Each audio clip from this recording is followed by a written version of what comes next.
How to change age on Steam.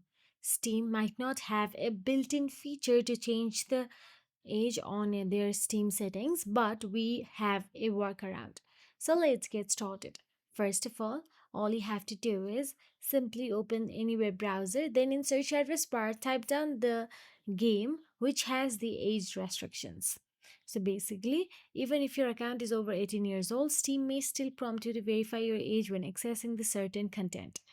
Now, scroll down and look for this Steam GTA 5 option available there and simply tap on it.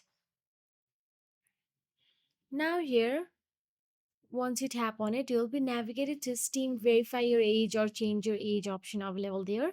Now, you can enter whichever age you prefer.